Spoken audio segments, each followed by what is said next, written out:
James Patterson, great to have you back in the studio. We have known through the work of ASPI and others for quite some time now about the dangers of collaborating with Chinese universities, particularly those institutions known as the Seven Sons of Defence. But now there's this additional concern about universities teaching IT students in China itself. Why are they new and reinforced concerns? You're absolutely right, Greg. We've known for some time about the concerns on the research side of cooperations with Chinese universities, particularly those that lack institutional autonomy and some of whom are controlled by the People's Liberation Army. What's different about what we've learned today is the focus on the teaching side. Previously, we were worried about sensitive information that's being researched at Australian universities, being collaborated with Chinese universities and falling into the hands of the Chinese military.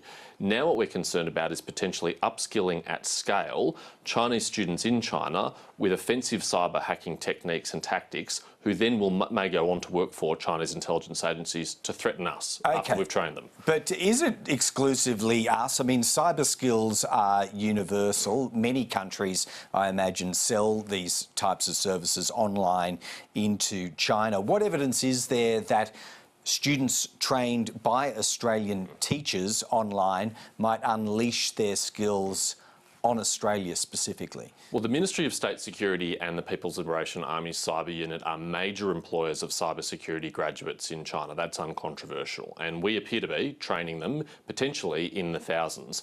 We also know that Australia is under near constant attack, whether it's our critical infrastructure or our government networks, and that the overwhelming source when it comes from state-based entities of those attacks is China. So I don't think it's much of a leap at all to say, if we are training en masse students in cyber hacking techniques in China, that some, at least, if not many, will end up using those techniques against Australia. You're saying this training is happening at scale. Is that the only cause for concern compared to the caseload of Chinese students studying in person here on mainland Australia, learning, for instance, IT skills in our universities? What is the material difference between those two circumstances? There is also a risk of Chinese students who come to study at Australian universities in Australia, but I guess there's a little bit more comfort that they are under supervision of the universities more directly here in Australia, and Australian authorities, including having to obtain a visa to come and study in Australia, which involves a certain degree of scrutiny.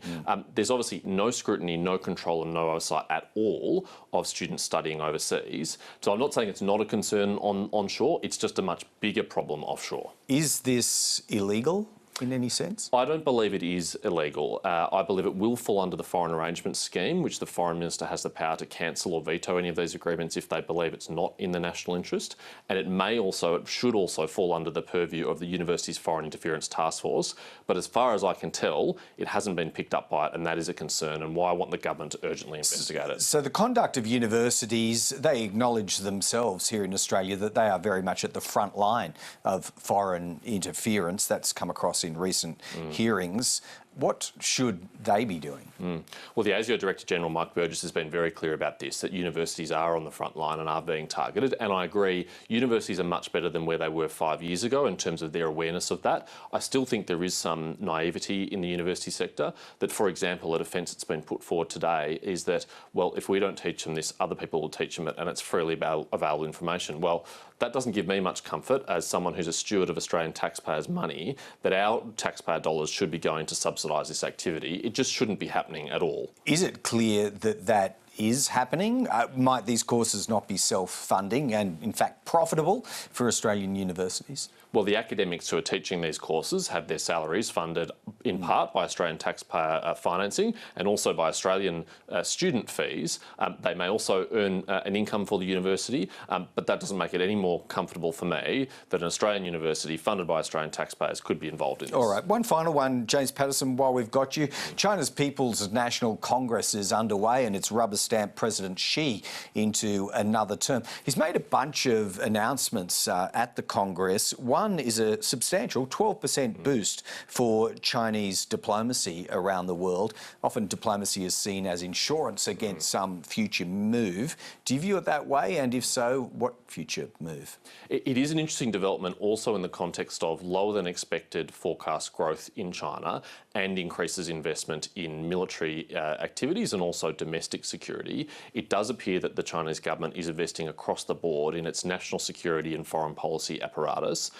We shouldn't draw too many conclusions from that, except to say that typically countries only do invest in these things when they expect to need to use them. And only he knows what his plans are for the next 5 years. But certainly many respected forecasters, whether they're from the US military, like Admiral Davidson, the former Indo-Pacific Fleet Commander, or indeed Kevin Rudd, our own former Prime Minister, have said they believe conflict, including over Taiwan in the next 5 years, is a real possibility. Somehow or another, I think we'll be talking about this when next we have you back. James Patterson, great to catch up again. Thank you.